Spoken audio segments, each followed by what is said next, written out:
नमस्कार मेरे सभी प्यारे विद्यार्थियों को, स्वागत है आप सभी का आपके अपने YouTube चैनल एग्ज़ाम डेस्टिनेशन में। आज फिर एक बहुत ही बेहतरीन गणित का टॉपिक लेकर प्रस्तुत हुआ हूँ विद्यार्थियों। आज अपने एक नया टॉपिक स्टार्ट करने वाले हैं नंबर सिस्टम से रिलेटेड। नंबर सिस्टम के अंदर संख्या पद्धति में कुछ महत्वपूर्ण टॉपिक हैं जिनसे प्रश्न आपकी परीक्षा में बेहद ढंग से अच्छे ढंग से प्रश्न पूछे जाते हैं। आओ अपने स्टार्ट करते हैं। जैसा कि आपके सामने लिखा हुआ विद्यार्थियों, यूनिट डिजिट ज्ञात करना, इकाई का अंक ज्ञात करना।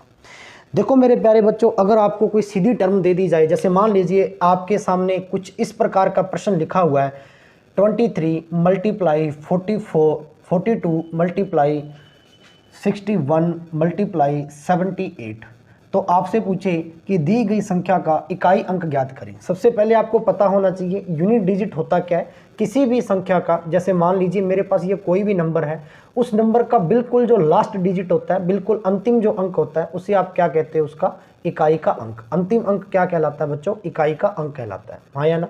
जैसे आपको ये कोई नंबर दे दिया और आप सबसे पहले क्या करेंगे? अपने को इकाई के अंक पर काम करना है, अंतिम अंक पर काम करना है। तो सबसे पहले अपने अंतिम अंक का मल्टीपल करेंगे। जैसे मैंने 3 का मल्टीपल 2 से किया तो 3 दूनी 6, फिर 6 का मल्टीपल मैंने 1 से किया, लास्ट अंक का इस डिजिट का, ठीक है। 6 का मैंने मल्टीपल इससे किया तो 6 कम 6, 6 का मैंने मल्टीपल 8 से किया तो 8 6 48। तो आप कहेंगे सर इस प्रकार से आपका जो टोटल नंबर बनेगा वो 48 बनेगा, और अपने को तो इकाई अंक बताना है, और लास्ट वाला अंक इसका क्या होगा? उत्तर होगा। ये तो है एक बेहद प्रकार के प्रश्न, बेहद ही आसान प्रकार के प्रश्न, ठीक है, जो आपको सिंपल फॉर्म में दे दिए जाए और आपसे पूछ लेता है एग्जामिनर, और आप इसको बिल्कुल अच्छे से ना, बहुत ही अच्छे ढंग से आप इसको हल कर सकते हैं, ठीक है। लेकिन कभी कभार एग्जामिनर कभी ऐसे प्रश्न दे दे, जैसे उसने दे दिया 1999 की पावर 223 है, और आपसे पूछेगा कि दी गई संख्या का इकाई अंक ज्ञात करें। तो अपने आप में बहुत बड़ा प्रश्न बन जाता है, और अपने पास ना ही टाइम होता है इसको इस प्रकार से खोल के करने का, और ना ही ये इतना बड़ा प्रश्न है अपने से क्या सोल्व होता है। तो ऐसे प्रश्नों को किस प्रकार से कर सकते हैं, ध्यान दीजिए। ये जो प्रश्न आपके कहलाते हैं बच्चों, इन्हें कहते हैं घात के इकाई अंक ज्ञात करना। घात का मतलब समझते हो? पावर। आपको पता है कोई भी नंबर है, जैसे a की पावर b, या कोई भी नंबर a की पावर b में होता है, उसे अपने घात में कहते हैं। तो इसका जो नीचे वाला नंबर होता है मेरे प्यारे बच्चों, जो नीचे वाला a है, ये हमेशा और हमेशा इसका क्या कहलाता है? आधार कहलाता है, बेस कहलाता है। और पावर में कोई भी चीज दी हुई है, कोई भी अंक दिया हुआ, ये इसकी क्या कहलाती है? घात। तो इतना अपने को पता होना चाहिए। बेसिक तो अपने जानते ही हैं, और बेसिक अपने को पता भी होना चाहिए, इसलिए मैंने थोड़ा सा ये बता दिया आपको। सबसे पहला नियम देखो, अपने पास टोटल गणित के अंदर अंक कितने होते हैं बच्चों? आओ अपने लिख सकते हैं इस प्रकार से 0 1 2 3 4 5 6 7 8 और 9। टोटल अपने पास 10 डिजिट होते हैं, यानी कि 10 अंक होते हैं 0 से लेकर 9 तक। ये अपने पास टोटल नंबर ऑफ डिजिट है, यानी कि अपने पास 10 अंक होते हैं टोटल। अपने बात करें तो सबसे पहला नियम के अंदर मैंने कुछ अंक ले लिए 0 1 5 और 6। मैंने ये 4 अंक ले लिए, और यही जो 4 अंक है उसे कहते हैं 0 156 का नियम। 0 156 का नियम, ये नियम क्या कहता है बच्चों? ध्यान देना। ये नियम कहता है कि कोई भी अपने को घात वाला प्रश्न दिया है और अपने से इकाई अंक पूछ रहा है, तो आप कैसे ज्ञात करेंगे? यदि उसका आधार, जैसे मैंने आपको दे दिया कि 1956, यदि उसके आधार का इकाई अंक, ये आधार है, और घात अपने को दे दी यहाँ पर 1423, ठीक है ना, इस प्रकार की घात दे दी, तो वो कह रहा है कि आधार देखना, अपने घात से कोई लेना देना नहीं है इस रूल में, है ना। 0 156 में अपने को सिर्फ आधार देखना है। आधार का इकाई अंक यदि 0 1 5 या 6 आ जाए, तो आपकी घात चाहे कुछ भी हो, अपने को कोई लेना देना नहीं है। हमेशा और हमेशा अंक इकाई का वही संख्या रहेगी जो आपका आधार था, ठीक है ना। आधार का इकाई अंक, जैसे मैं एक प्रश्न और दे दूं, आप इस प्रकार से ज्ञात कर सकते हैं। मैंने एक प्रश्न दे दिया कि 1926, ये एक प्रश्न है, और इसका मैंने आपको घात दे दिया 77। मैंने मल्टीप्लाई कर दिया, एक डिजिट मैं आपको और देता हूं 275, ठीक है, और इसका मैंने पावर दे दिया 79, और मैं आपसे पूछ रहा हूं कि दी गई संख्या का इकाई अंक ज्ञात करें। तो सबसे पहले आपको यह पहचानना है आधार। मेरे प्यारे बच्चों, आधार देखना है, और आधार का इकाई अंक कितना आपके पास? 6। आधार का इकाई अंक 6, तो क्या 0 156 के नियम में आ रहा है? क्या आ रहा है सर जी। घात फिर चाहे कुछ भी हो, घात से अपने कोई लेना देना नहीं है, आपने लिख दिया मल्टीप्लाई। फिर आपने देखना लास्ट डिजिट कौन सा है? 5 है। आधार का लास्ट डिजिट क्या है? 5 है। तो क्या 0 156 के नियम में 5 है? क्या आप कहेंगे सर बिल्कुल है, ठीक है। फिर चाहे घात कुछ भी हो, अपने कोई लेना देना नहीं है। तो 5 का मल्टीपल 6 पंजा कितना होता है 30, और 30 का अंतिम अंक कितना है 0। ठीक है, तो इकाई का अंक कितना आएगा 0, यानी कि पूरे प्रश्न का उत्तर कितना आया 0। हाँ या ना। आई होप आपने इसको अच्छे से समझा होगा। ठीक है, अब इतने इस टाइप के जो प्रश्न है इस पहले नियम के, इसमें से देख लो कितने अपने अंक काट दिए हैं। एक तो अपने 0 को इस्तेमाल कर लिया, 1 को इस्तेमाल कर लिया, 5 को कर लिया, 6 को कर लिया, बाकी अंक देख लो। ये था आपका पहला नियम। अब बात करते हैं मेरे प्यारे बच्चों दूसरे नियम के बारे में। ठीक है, दूसरा नियम ध्यान से देख लीजिए। दूसरा नियम जो आपका इकाई अंक ज्ञात करने के प्रयोग में लिया जाता है बच्चों, वो लिया जाता है आपका 49 का रूल। यदि आपका आधार का अंक 4 और 9 हो, यदि आधार का इकाई अंक 4 और 9 हो, तो ध्यान दीजिए। सबसे पहले अपने बात करते हैं 4 की। यदि आधार का इकाई अंक 4 हो मेरे बच्चों, तो सबसे पहले अपने को घात देखनी है। इस बार अपने घात का रोल रहेगा।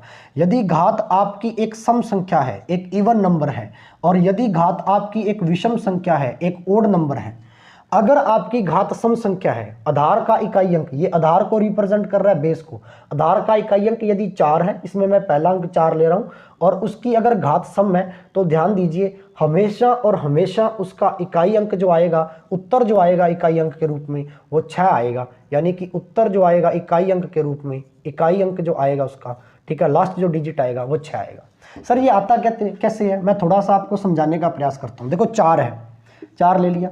मेरे को बताओ सबसे छोटी सम संख्या कौन सी है? 0 तो अपने ले लिया, 0 तो लेना नहीं है, 0 तो पहले नियम में अपने पूरा कर लिया।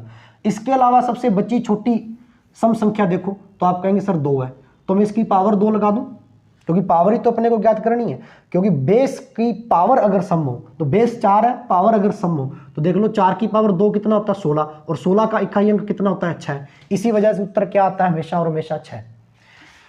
आई होप आपको सम संख्या फिर चाहे कोई भी हो, 2 तो सबसे छोटी सम संख्या, फिर चाहे 4 हो 8 हो, सम संख्या चाहे कितनी भी बड़ी करोड़ लाख तक सम संख्या कोई भी हो पावर में, उत्तर हमेशा कितना आएगा, इकाई अंक का उत्तर कितना आएगा, हमेशा 6 आएगा।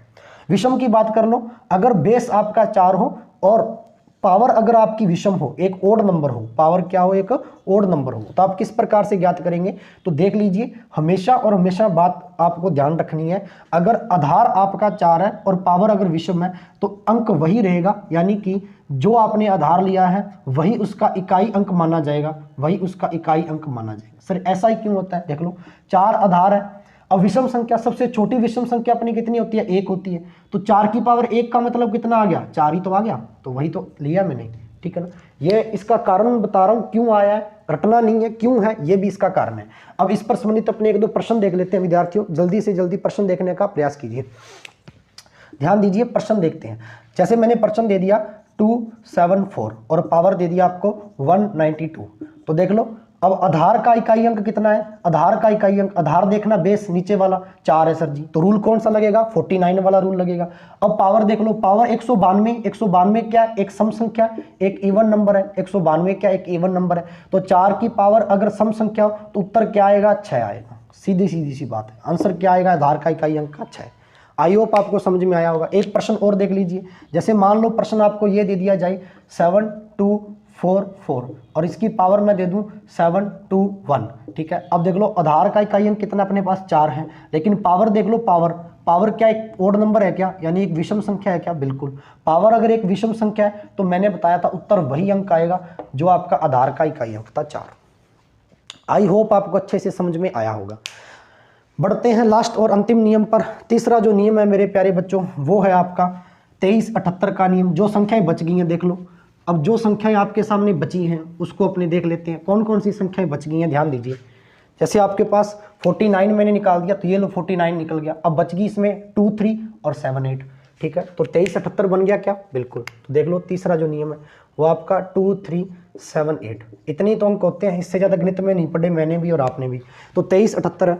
ठीक है ना, अब देख लीजिए, यदि आधार का इकाई अंक 2 3 7 8 हो, ठीक है ना, 2378 हो, तो सबसे पहले आपको क्या करना है, आधार का इकाई अंक देखना है। तो आधार आपके पास है ये, आधार का इकाई अंक यदि 2378 में से कोई भी अंक आ रहा है, उसकी घात, तो ध्यान कर लेना, उसकी घात में भाग देंगे सबसे पहले 4 का, उसकी घात में भाग देंगे 4 का, है ना। क्यों? क्योंकि 4 सबसे छोटी भाज्य संख्या है। ठीक है ना। 4 सबसे छोटा क्या है, कंपोजिट नंबर है, भाज्य संख्या है। बाकी देख लो 1 है, 2 तो अभाज्य होगी, 3 होगी, उसके बाद में 4 से स्टार्ट होती है भाज्य संख्या। इसीलिए भाग देने के लिए भाज्य संख्या लेनी पड़ेगी जिसका पूरा पूरा भाग चला जाए, ठीक है ना। मकसद अपना पूरा पूरा भाग देने का है, इसीलिए मैंने 4 का भाग दे दिया घात में। तो ध्यान दीजिए, जैसे ही आप 4 का भाग दोगे घात में, ठीक है ना, अगर तो शेषफल बचता है कुछ भी, ठीक है ना, घात में भाग देने पर 4 का शेषफल बचता है, तो उसी शेषफल को उसकी घात मानकर हल करेंगे। कॉपी में लिख लेना, उसी शेषफल को उसकी घात मानकर हल करेंगे। यदि कोई भी शेषफल नहीं बचता, रिमाइंडर 0 बचता है, तो उसकी घात 4 मानकर हल करेंगे, ठीक है। जैसे मैं प्रश्न देता हूं आपको, क्वेश्चन से समझ में आएगा। अपने इस पर आधारित एक प्रश्न कर लेते हैं। मैंने प्रश्न दिया 4 2 7 और पावर लगा दी मैंने 134, ठीक है ना। अब देख लो, आपने देखा जैसे ही, तो आधार को पहचानो सबसे पहले आधार, और आधार का इकाई अंक कितना 7 है, तो कौन सा नियम फॉलो करेगा, 2378 का। ये देख लो, इसमें 7 पड़ा है। पावर देख लो, पावर, और पावर को उठा लो। अब 7 तो अपने पास क्या आधार है, आधार का इकाई अंक तो लेना ही लेना है। पावर कितनी है, 134 है, तो 134 में भाग किसका दोगे, 4 का। तो 134 में आप 134 में 4 का भाग दे लो, ठीक है ना।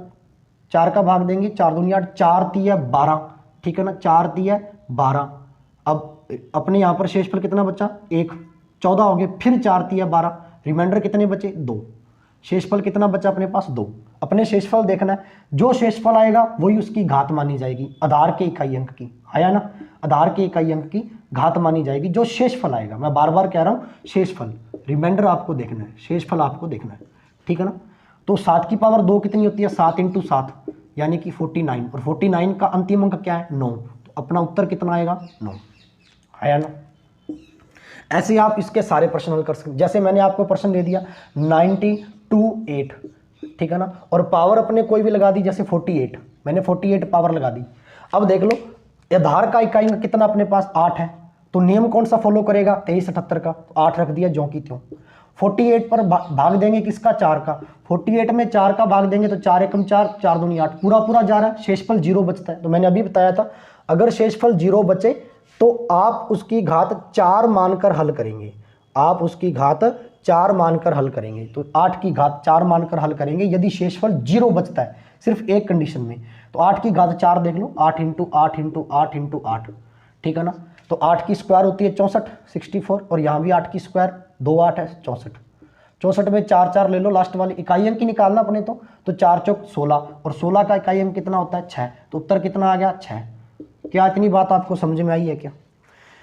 ये थे आपके इकाई अंक ज्ञात करना। अब इस प्रकार की चीजें आपको देखनी है, आपकी पुस्तक में दी गई होंगी बच्चों, ठीक है ना। आई होप आपको पूरे के पूरे अंक हो गए हैं ना, 2378 वाला नियम भी हो गया था, 2 3 7 8 काट दिया, तो आपके 10 के 10 डिजिट पूरे हो गए, ठीक है ना। तो आधार के इकाई अंक, आधार आपका 10 के 10 अंकों में दिया होगा, 10 अंक है, इससे ज्यादा तो गणित में अंक होते नहीं है। आई होप आपको पूरी चीज समझ में आई होगी। अगर नहीं समझ में आया तो वीडियो को 2 बार देखिए, 3 बार देखिए, वीडियो को पॉज करके देख लीजिए, ठीक है ना। तो इसमें आपको नंबर सिस्टम चैप्टर जो आपका पुस्तक में दिया होगा, उससे संबंधित आपके उस चैप्टर में इकाई अंक ज्ञात करने वाले जितने भी प्रश्न हैं वो सारे हो जाएंगे। इस वीडियो को देखने के बाद में करके देख लेना, कमेंट में बताना प्रश्न हो रहे हैं या नहीं। वीडियो अच्छी लगी हो शेयर करना, लाइक करना, चैनल को सब्सक्राइब करना मत भूलना विद्यार्थियों। आज के लिए इतना ही, कल फिर प्रस्तुत होंगे एक बेहद और बेहतरीन टॉपिक लेकर आपके सामने। तब तक के लिए अलविदा, जय हिंद, जय भारत।